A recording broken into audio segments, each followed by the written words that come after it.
भारत में कृषि का उत्पादन तो बढ़ रहा है, लेकिन कृषि योग्य भूमि घटती जा रही है।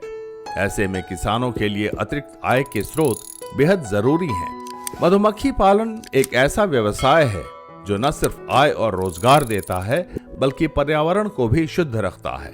देश भर में आज भी ऐसे कई किसान हैं जो मधुमक्खी पालन तो करते हैं, लेकिन अच्छे उत्पादन के लिए जरूरी वैज्ञानिक तकनीक और उचित प्रशिक्षण से वंचित हैं।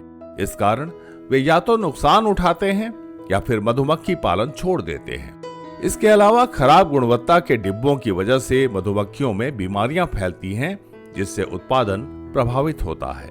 भारत में मधुमक्खी पालन की काफी संभावना है, जबकि पॉलिनेशन के लिए 20 करोड़ बी वाइट्स की आवश्यकता है। इस अंतर को देखते हुए समस्या के समाधान के लिए हम्बल बी नाम से एक स्टार्टअप काम कर रहा है, ताकि मधुमक्खी पालन को बढ़ावा दिया जा सके और किसानों को अधिक लाभ हो सके। बी कीपिंग एक लुप्त प्रथा होती जा रही है देश से।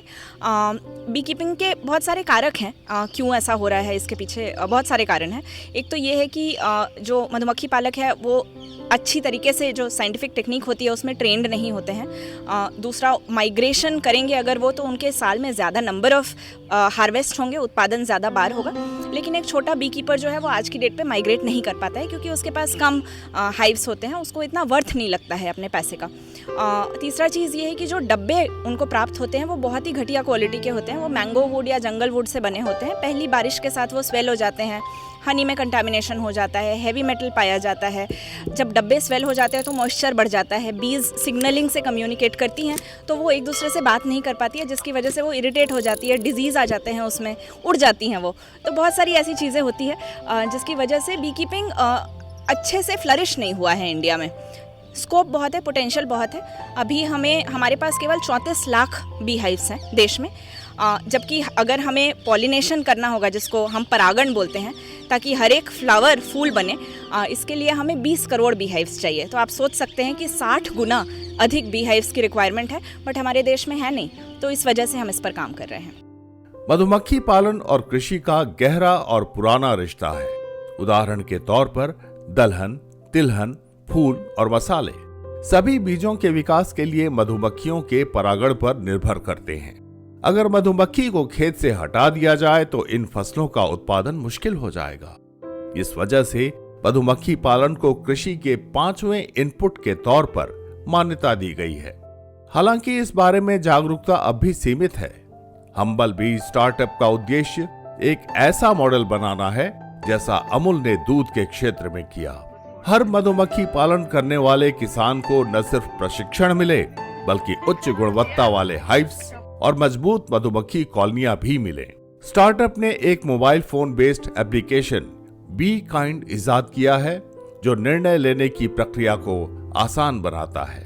हम्बल बी स्टार्टअप का होलिस्टिक मॉडल सुनिश्चित करता है कि अगर किसान वैज्ञानिक तरीके से मधुमक्खी पालन करते हैं तो उनके शहद को उचित मूल्य पर खरीदने की गारंटी भी मिलती है। बी कीपिंग और किसानी का बहुत आपस का रिश्ता है। जैसे कि अगर मैं आपको एक एग्जांपल दूं, तो हमारे देश में सारे जो दलहन होते हैं, तिलहन होते हैं, सारे फूल, सारे फल और सारे स्पाइसेस सब बी पॉलिनेटेड होते हैं। अगर बीज को आप हटा दें फील्ड से तो कोई भी फ्लावर, फल नहीं बनेगा। तो ये बहुत इंपॉर्टेंट एक इनपुट होता है एग्रीकल्चर में। इनफैक्ट बी कीपिंग को एग्रीकल्चर का 5वां इनपुट माना गया है। ये सरकार ने पिछले 4-5 सालों पहले ही इसको रिकॉग्नाइज किया है। तो हमारा उद्देश्य ये है कि हम अमूल की तरह एक मॉडल बनाएं, जिसमें बी कीपर को ना केवल ट्रेनिंग और कैपेसिटी बिल्डिंग करें, बल्कि साथ ही में उन्हें उच्च क्वालिटी का हाइव दे, जिसमें बहुत ही स्ट्रॉन्ग एक स्ट्रेंथ वाली मक्खियों की कॉलोनी दे। साथ ही में उनके कंटिन्यूअस हैंड होल्डिंग के लिए उनको एक बी मित्र से जोड़े। वो बी मित्र की रिस्पॉन्सिबिलिटी होगी कि हर एक कुछ दिन बाद जाकर के उनके हाइव का इंस्पेक्शन करे, अपने हाथ से हार्वेस्टिंग करे। हमारे पास एक मोबाइल ऐप भी है बी काइंड नाम का, जिससे सारा डिसीजन मेकिंग ईजी हो जाता है एक बी कीपर से। हम उनसे कंटिन्यूअसली टच में रहते हैं। भारत सरकार कृषि क्षेत्र में स्टार्टअप्स को बढ़ावा देने के लिए पूरी तरह प्रतिबद्ध है। कृषि और किसान कल्याण मंत्रालय ने 2018-19 से नवाचार और कृषि उद्यमिता विकास कार्यक्रम के तहत कृषि स्टार्टअप्स को वित्तीय और तकनीकी मदद देने का काम शुरू किया है। बढ़ती आबादी, जलवायु परिवर्तन और खाद्य सुरक्षा संकट के बीच भारतीय कृषि के लिए जरूरी है कि वो पारंपरिक मॉडल से बाहर निकलकर एक नया फ्यूचर ओरिएंटेड और स्थिर मॉडल अपनाए। एग्रीटेक फार्म, डिजिटल इंफ्रास्ट्रक्चर और नई तकनीकों का सहयोग मिल रहा है, जिससे भारत में डिजिटल और हरित कृषि मॉडल की शुरुआत हो रही है। ये तकनीक न सिर्फ किसानों की आय बढ़ाने में मदद कर रही हैं, बल्कि कृषि क्षेत्र में रोजगार के नए अवसर भी पैदा कर रही हैं।